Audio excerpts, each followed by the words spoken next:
Welcome to HomeWord. I'm Jim Burns. Thanks so much for coming and joining us today. You know, often before a podcast, I sort of know that we're going to walk on holy ground, and I know that we're going to talk about some transforming moments, and I think that's going to happen today. No, I actually know it's going to happen today. So whether you are navigating a tough season in your marriage, or you are stuck in a conflict with your kids or your family. Maybe you're longing for closer friendships. You're wanting to be emotionally healthy or more healthy. You know what? Today, we're going to talk about that. And I'm so lucky and fortunate to have Marc and Amy Cameron with us. They are great people. They are people who are going to help us kind of find a roadmap to healing and health. And, well, I believe that can happen for you today. So stick with us. It's going to be a great conversation. As I mentioned, Amy and Marc Cameron are here, and Marc has written an amazing book. By the way, it just came out this week, and it's called Understanding Your Attachment Style, The Path to Overcoming Unhelpful Patterns and Building Healthy, Secure Relationships. When I read the subtitle, I went, this is for me, but it's also, I think, for a lot of us. Marc is a licensed marriage and family therapist with a passion for working with couples. He believes that through the development of secure attachments, you're going to become an attachment expert in the next half hour. Couples can create stronger and more fulfilling relationship. He's the president. Are you the president CEO? I like to say I'm a co-leader with Amy. Okay. And I like to call him the CEO. Okay. And I'm the co-leader. We're just going to keep that rolling. Okay. We'll use that. Okay. That is great. That is fabulous. For an incredible organization called How We Love, and all of the information about How We Love, about Marc and Amy, they're in our podcast notes. Look it up. Be there. He's also a regular co-host on New Life Live. That's America's #1 Christian counseling call-in radio program, and we kind of have that together. He was raised in London, England. You will hear this amazing accent. Came to the USA in 2000, and in his free time, he's an avid soccer fan, but I've heard rumor that he also kind of plays some soccer. At least he told me that once, and I've never seen him play, but I hear he kind of plays in some recreational leagues still. Amy is a board-certified psychiatric mental health nurse. That's a mouthful. By the way, how would you like to watch these two, talk to each other? We got a counselor and a board-certified psychiatric mental health nurse practitioner talk. And she's with the Oak Health Center Psychiatric Group. She's a wife, as I said, to Marc, mother of 2 teenagers. Actually, not teenagers. They're 20s now. Wow. In a blended family. And in her free time, she loves to go to the beach. Yay, I do too. And greatly enjoys weights and worship. I may have to ask her about that. Leads a group combining with those 2 passions in her local community. So good.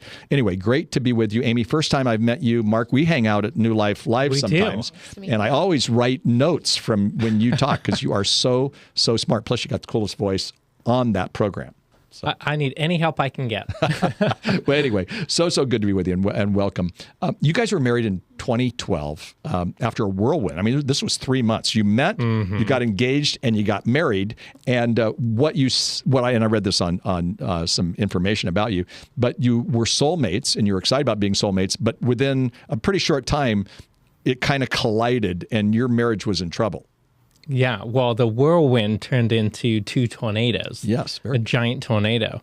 I mean, we didn't realize it, but our attachment style drove our attraction and our passion toward one another. Yeah. And so we got stuck in this idealization phase. We'll talk more about the attachment styles that we both had, I'm sure, later in the podcast. Yes. But we got stuck in this idealization phase, and we mistook intensity for intimacy. And we thought, wow, we found our soulmate. But we really didn't know one another after 3 months. Right. And so after 3 months, that's when real life settled in. And that whirlwind, like I said, turned into a tornado. So, Amy, when you guys got married, you didn't see this coming, the tornado. So yeah, that 3 months, I still kind of cringe when people hear that because I'm like, I would please don't take that advice. But like we came from both being divorced and we were both single parents. So here I have 7-year-old Caitlin, he has 6-year-old Carter. Yeah. They have these missing parts, and we really had this ideal expectation. We get married, we become this blended family, and it's going to work out. And like literally on that idealistic high is when we got married with all the dopamine and everything. We hadn't even fought yet, and in my mind I was like, what are we going to fight about? Right. Well, then I have a husband that tells me no, and I wasn't used to saying that. Like, so that like unraveled a lot of I call it, he calls it tornado, I call it vacillator, volcano eruption. So we didn't know how to fight. And, I chose Mark because he was a Christian. He was a single dad. I saw how he was in his career. I saw he was a disciplined person. So there was a lot of things like I knew as a 28-year-old that I chose him for. Yeah. But we didn't know how to fight. Right. Isn't that interesting? I mean, it's a learned trait. Communication, dealing with conflict is a learned trait. We're going to learn a lot in the next half hour on this. Great story because it has a happy ending. I mean, it's not like any marriage is perfect. Any relationship is perfect. But here we are now talking about a book called Understanding Your Attachment Style. By the way, if you're on the YouTube channel, you see this beautiful cover. It's a great looking cover. And anyway, I suggest strongly, I just read this book. I love this book, and I'll talk about it later. But if you're stuck in a cycle, in a relationship, by the way, it could be with a spouse if you're married. It could be if you're a single parent. It could be you with your family, your kids, somebody at work, whatever. You're going to learn a lot about. They've used the word attachments today, and it's kind of a popular phrase within counseling and whatnot. But it is a life-changing experience when you kind of figure that out. So if you have some negative communication patterns, it's going to be good for you. So people get stuck in a cycle. And how do you get them unstuck to help them see that, you don't have to live this way all the time? Well, you first got to be able to see it, to recognize it so that you can work your way out of it. I think that what happened with us, we did not see that. Everything it seemed amazing. Like we said, 2 broken families and we'll come together and we'll just be this whole family together. But we didn't realize that our attachment style, the very thing that drove that desire for one another, was the very thing that drove the conflict with one another. Yeah. So, now you're talking about attachment style. So I want to get into this. So you have written about 5 types of insecure attachments. And you talked about being, both of you are vacillators. So walk us through that. I mean, I want to take some time on this. You're going to counsel us all. But walk us through what attachment style means, first of all. And then secondly, what are these different attachments and how do they relate? Yeah, so about 80 years ago, researchers began to study the bond between a mother and an infant and how secure and strong that bond was, dependent upon how the mother picked up on the infant's needs and met them. Yeah. And so that's what an attachment style is. An attachment style is a bonding style. And so there's a way that we're wired for a parent to pick up on our needs. Right. But when that cycle gets broken, we form different strategies to deal with our needs going unmet or to try and get our needs met. Yeah. And that's where the attachment styles come from. And it's interesting, when they're stuck in a cycle and they learn about their attachment style, it really is one of these things that just, it breaks open. It gives them freedom. It gives them hope. They get, better understanding. Amy, for you, as you started learning about attachment styles, and you both have the same attachment style, how did that help you in your relationship with Mark? In a lot of ways, but just becoming consciously aware of this imprint and where it came from gave me a lot of understanding and relief, because I just fought in a way of how I was taught. Shut down, sulk, stonewall. Right. I knew that wasn't good and healthy for my marriage, but I didn't understand how to repair. I was never taught. Yeah. So that awareness of this is what it came from. A lot of us learn abnormal versus normal. Yeah. And so just how to take off that abnormal coping and put on a good coping mechanism was really healing for us. Yeah. No, and that's awesome. So there are these 5 styles: avoider, pleaser, facilitator, vacillator. What am I saying? I'm reading it wrong. So there are these 5 insecure attachment styles: avoider, pleaser, vacillator, controller, and victim. And really, in many ways, I saw myself, I would go, okay, I'm an avoider. And then I would go, oh, no, I'm probably this or that. It's kind of interesting how that. But then over the years, I've learned what I am. My wife has learned what she is. But help us in a short time understand what each of these reactions and attachments or insecure attachments do. So let's run through it. Just shoot through it. So an avoider attachment style forms when a child's experience with the parent is focused more on task mastery and accomplishing, getting things done. Right. So typically that's the focus in the home: academics, athletics, getting your chores done. But there's also not a whole lot of talk about emotions and feelings. So if this kid falls over, hurts himself, starts to cry, the parent says, pick yourself up, rub some dirt on it. My dad did that. You're fine. It's going to be okay. You know, there's nothing to be scared of. Go to sleep. No monsters under the bed. Or don't worry, it's going to turn out fine. So whatever this kid expresses emotions, they're dismissed, whether intentionally or unintentionally. And so the message is, don't feel. And so this kid learns to be a taskmaster. They're performance-based, but they grow up going to adulthood just being this person who pushes their emotions aside. And the definition of empathy is, I know what it feels like for you because I know what it feels like for me. But if I don't go there with my emotions, I can't go there with yours. And so they are typically the fixers. They want to fix it. They want you to stop feeling so we can just move on to the next thing. Yeah, and that boy, you said that so well. And fascinating enough, what you said was it happens in childhood, but then they kind of take that baggage. You said this, Amy, in terms of your own life. You had a way to fight or deal with your issues or whatever, and we just do it. So these people tend to take that into marriage, into their parenting, and so they're the avoiders. Let's talk about pleasers.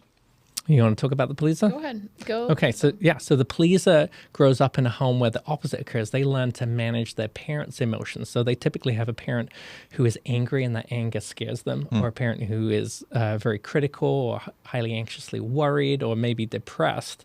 And so they become the good kid. They learn to do what's expected of them because they don't want to ruffle their parents' feathers. They don't want them to get activated because when their parents get stressed, it causes anxiety in them.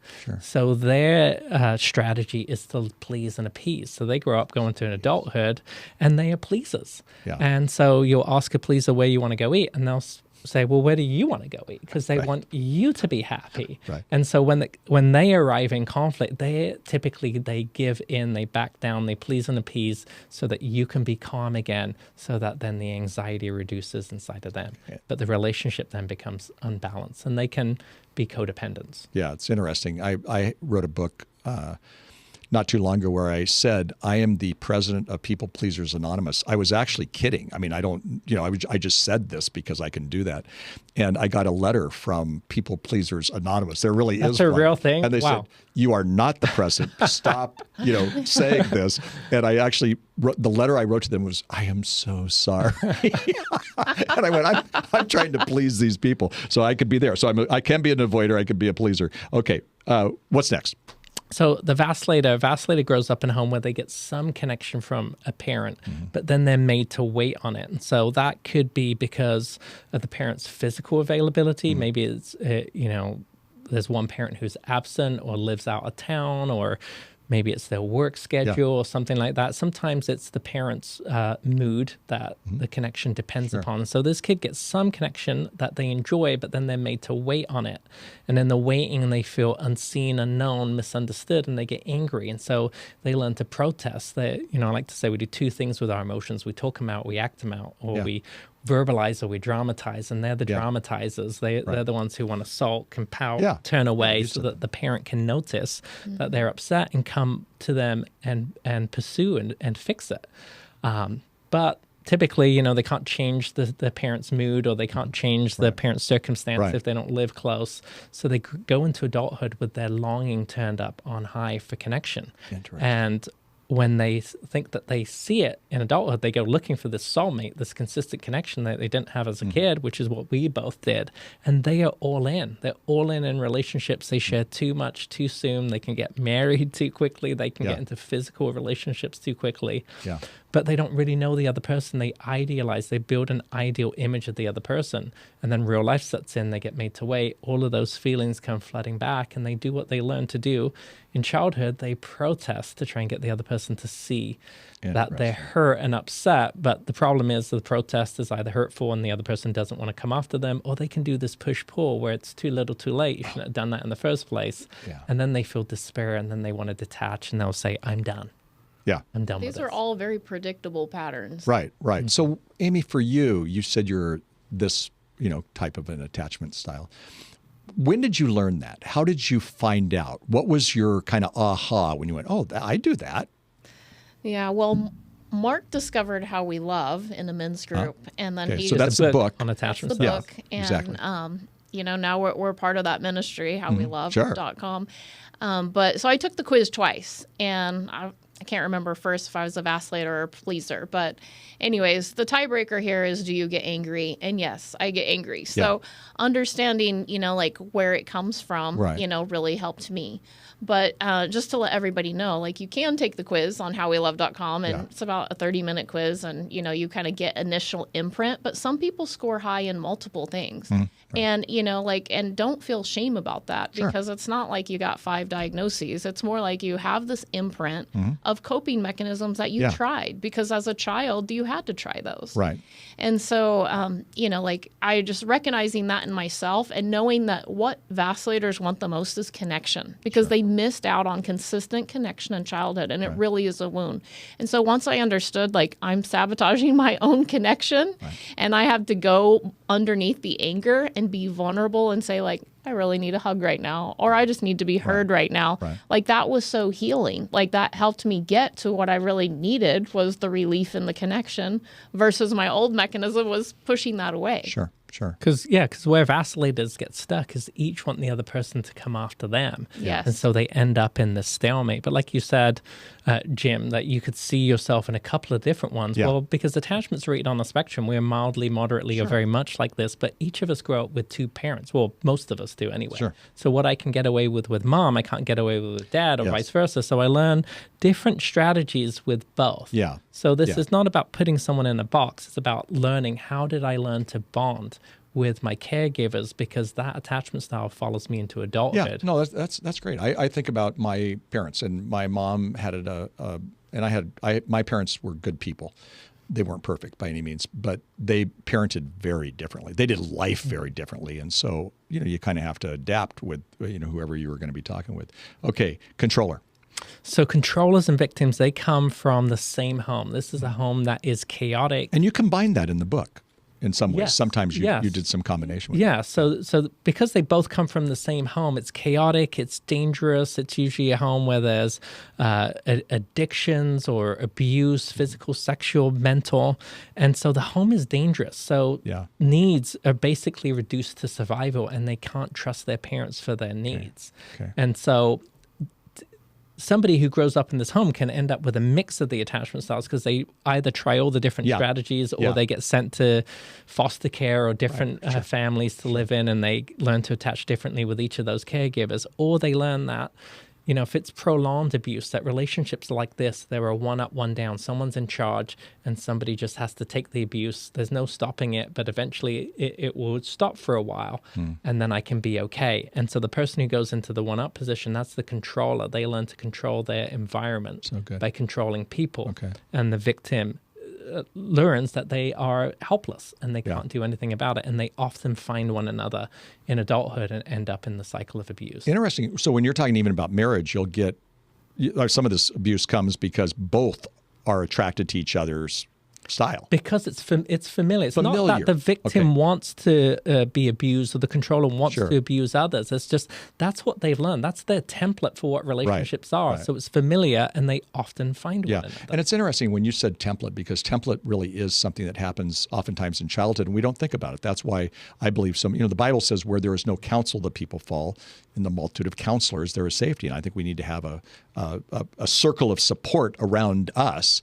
One of them being mental health and counsel, and as well as working on our body and our mind and all these kind of things. But I appreciate that. Well, even in the secular world, we call those first few years of life the formative years. Sure, I mean, why do we call them that? Yeah. Because we are formed there. Yeah. We're formed throughout the whole of childhood, but the first years are the most significant. Yeah. No, so key and important. And if I can add, our heart really goes out to the victim, because I think a lot of the other love styles, they missed out on comfort, they missed out on connection, but the victims sometimes miss out on like crucial life skills. Yes. Some of these kids, like, they don't get to graduate high school, they don't get to go to college, they can't wait to leave this toxic environment called home. And then they just run into bad relationship after bad relationship, hoping to have relief, but not equipped with, like some sort of skill set that can get them out of another bad relationship. So when, it's not victim mentality, it's truly like they're in this victim trap. Yes. So you might think of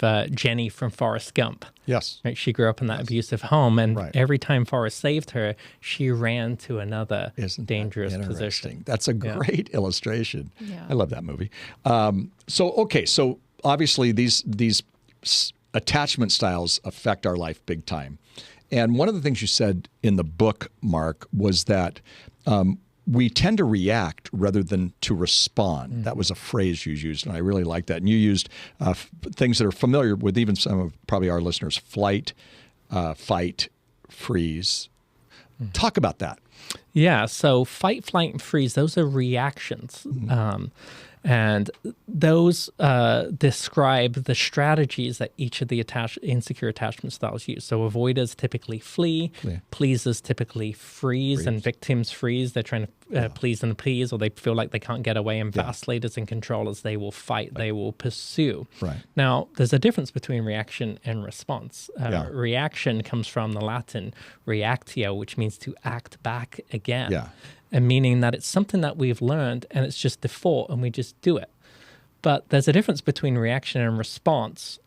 Response means like I assess the situation, I choose what's the most adaptive thing to do. Reaction is I just act back on what I have learned. It's default, it's subconscious. There's a reason why we call them first responders, not first reactors. Very interesting. But how many of us are first reactors? That's the first thing we do, how we show up in a relationship. No, really good. That was well said. That was a light bulb moment for me, like understanding reactivity versus response. I was an ICU nurse for 13 years, and I could go into a very, emergency situation and be calm because I was trained to respond. I had trained, I had been trained to respond, but go home. Why was I so reactive? Because I needed to learn how to train myself to respond rather than react.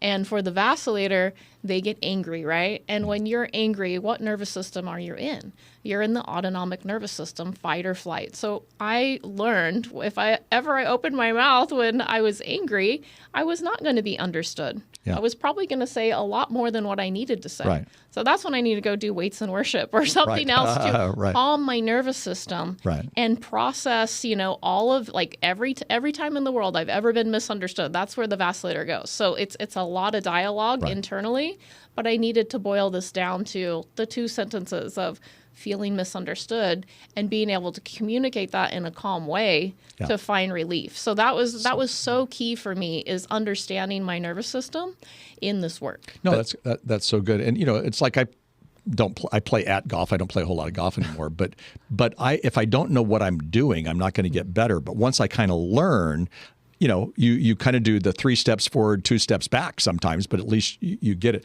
We do a program here called Refreshing Your Marriage. Doug Fields, my good friend, and myself and other speakers.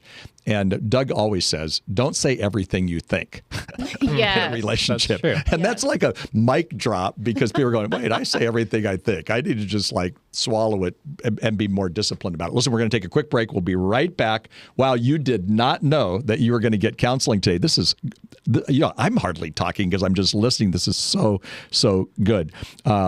Listen, make sure that you hear and go check out this book, okay? There are few books that I recommend as highly as I'm recommending this book right now. Again, it's called Understanding Your Attachment Style, The Path to Overcoming Unhelpful Patterns and Build Healthy, Secure Relationships. It's a mouthful, but hey, it's really, really good. We're talking with Marc and Amy Cameron.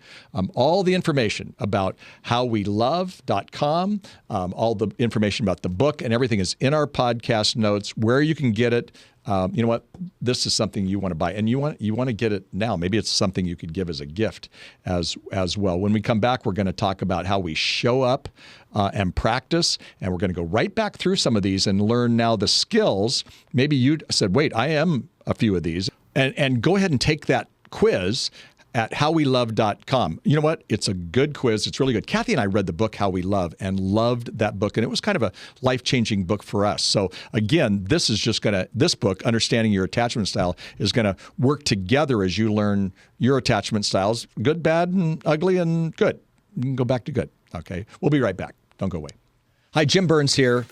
I am so excited about what's going on at HomeWord. Some of you are just learning that things are changing around here, and one of the most exciting things changing is our new president, Marcus. And Marcus, tell us what's going on with HomeWord. Yeah, thank you, Jim. Really appreciate it. So excited to share with you, give you a glimpse of what God is doing in this new season at HomeWord. And it's a blend. It's a blend of new and tried and true. And our mission right now is, how do we take these 4 decades, these 40 years of ministry, of resources, of principles that God has been changing lives throughout the nation and beyond, and expand that, but also tether it to a younger generation.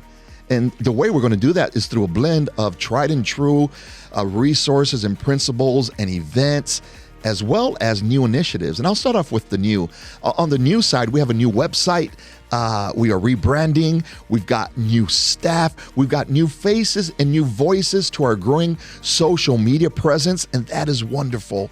But also on the tried and true side, we've got a Refreshing Your Marriage retreat that has been an amazing, impactful event. We've got our conferences like Trainer for Trainers, and our resources like our books that we're going to continue to write and expand and change lives. Speaking of which, Jim, share with us the latest update of what's going on in the book world here at HomeWord. You got it. And I'm excited about your leadership, and I'm excited about where we're going at HomeWord. It's going to be pretty incredible.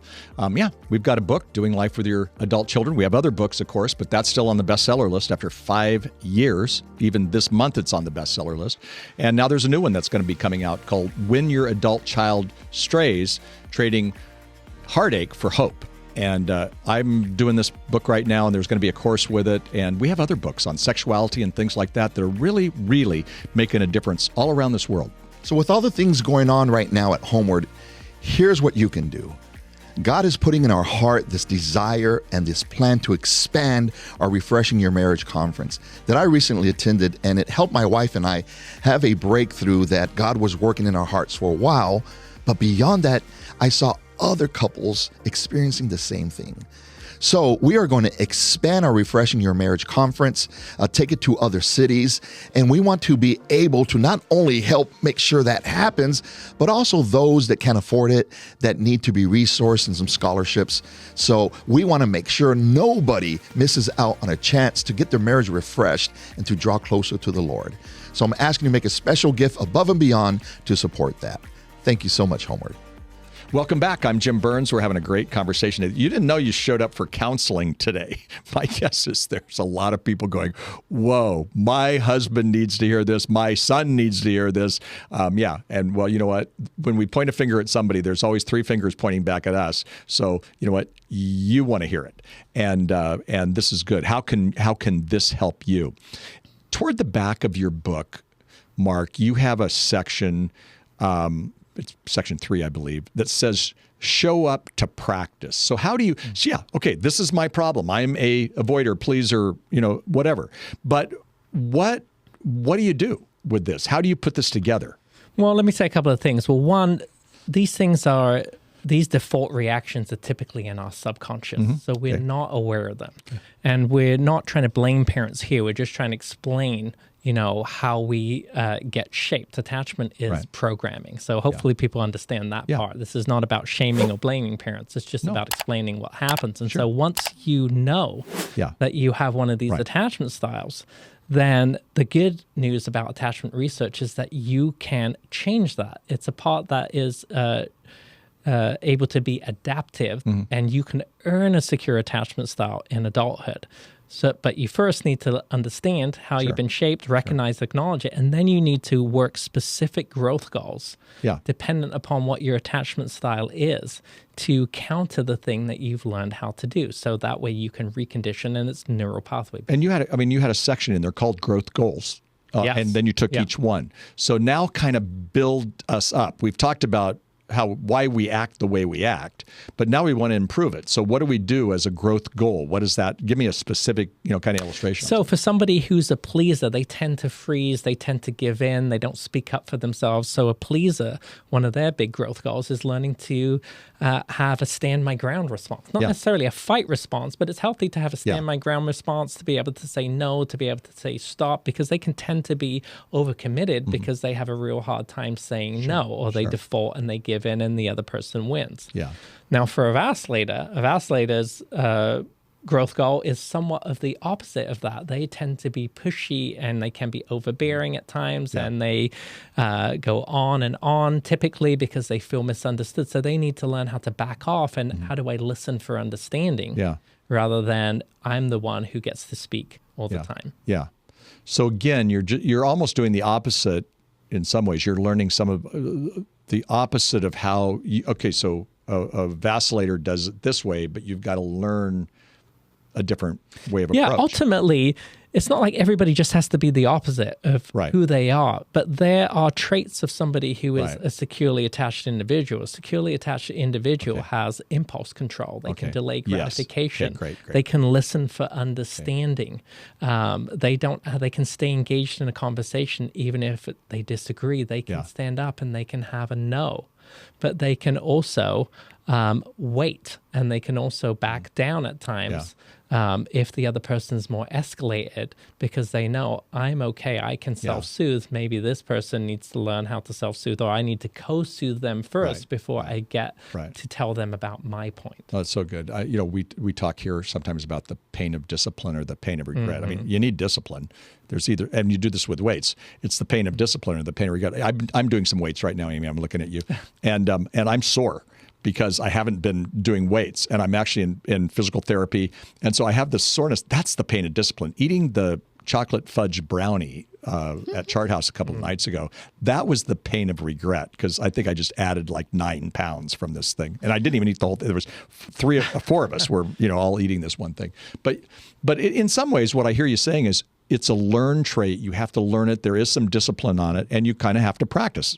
Oh, absolutely. It's not enough just to know that diet and exercise are what get us to optimum physical health. I mean, you'll see. I mean, when do gyms have the most frequent signups? At the beginning of the year. People understand this. It's just the follow through with it. No, exactly. And so being able to follow through with something and all of the attachment styles, when you're earning security, you're all wanting to get to the same place. Right. It's like trying to get to a store at the mall, but there's multiple different entrances. You're all coming from a different pathway. Great. And so that's why the pathway looks different, but we're trying to get to the same place. Because here's the relationship math. It takes 2 secure attachments to form an emotionally secure relationship. You can't take 2 insecure attachment styles and put them together. 2 attachments are 2 histories colliding, which is what the book How We Love describes. But you can't put those 2 together and expect that things are going to go well. You need to learn how do I earn secure attachment myself? And so that's how my book differs from How We Love. Because when I first learned about attachment and our core pattern, great, now I understand the problem, but I struggled to be in that listener role. And so my book is about the earn secure process for an individual person, whether you're married or whether you're divorced or whether it's a family member that you're struggling with. I see that where, when I read How We Love, and I love the book, by the way, but I was thinking more about as a couple. This was more of a personal growth book for me. And it actually played a very deeper role as I was reading through your book. Now, okay, so I'm a fanboy. Okay, so I've read the book. I love it. It's circled on every page. There's something circled. So let's pretend, and this actually isn't true because I haven't tried this yet, but let's pretend that I read this and I go, this is the answer for Kathy and I. We've been married 51 years. I think we're going to stay. We're doing okay, but we still have a high maintenance marriage, right? So, which I talk about all the time. So I take this and go, all marriages are high maintenance. Exactly. I know. That's a great way. I need to say that.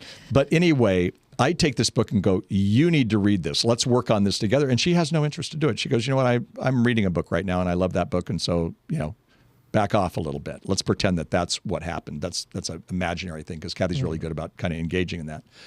What do you do when now I have insight into my attachment stuff? I want to talk to my spouse about it. And my spouse is like, not right now. Well, that's a really good point. And so that's where I was challenged. We found out about this, but, not everybody grows at the same speed or has the same level of insight. So I realized in order to learn the skills to be able to repeat the cycle of bonding and recondition with Amy, I needed to learn how to show up securely in all my relationships. And so when you can practice these growth goals, when you can work your way or earn your way towards security, you give your spouse a different person to interact with. Because then you can learn to say things like, I can see you're upset about this and I'd love to have a productive conversation, but I'm not willing to argue. So can you let me know when you're ready? Yeah. That way you don't have to run away, but you don't have to fight, but you invite the other person into a secure connection with you. That's why I like you so much. Those kind of sentences right there. Like, I'll write that down. Amy, I'll be at the New Life Radio, and he'll just give me a phrase. He'll say a phrase to a caller. I go, that is so good. So what you just said is so healthy. Yeah. So what you're saying is bring your health to the relationship, and they're going to kind of come along. Yes, I was much more bought in when I saw him changing. Okay, that makes sense. And even he probably had to, hear me out a lot more at first. And then I was like, oh, I should probably start doing that for him, you know. And this work really has helped our family. Yeah. Like, I mean, our kids use the terminology of, oh, I caught myself ruminating. I caught myself vacillating. Right. And when you can name it, you can tame it, right? Because part of the growth goals is just identifying a trigger. Right. And then what is under the trigger? It's an underlying need. Good. So when you can get to that need, like your relationship is better. And, like at the workshops, we ask people, do you have a memory of being comforted as a child? And it's sad to me, like less than 10% of people can raise their hand. And really in marriage and in relationship, we need to hold the space of being able to comfort one another. That's amazing. 10%. Or less. But but you have to first learn how to not react before you can respond. Yeah. So you've got to learn, how do I calm that in me? And you do that by recognizing your triggers, because it's a big buzzword. Right. Being triggered. People will say that. But what is actually being triggered in you? Yeah. There's more to just being upset. It's a rekindling of an old wound. That you've learned how to react that a certain way. And how many of us have heard, oh, I'm being triggered, and it almost like you're triggering me, right? Like you're almost finger pointing, when it's like what needs to happen is I'm being triggered. What do I need to do to self-soothe and self-regulate? Because we have more control over ourselves than trying to change other people. Sure. And I'm still working on that. Yeah, no, I think we all are. I mean, that makes so much sense. We don't have much time left, and I literally have 40 more questions.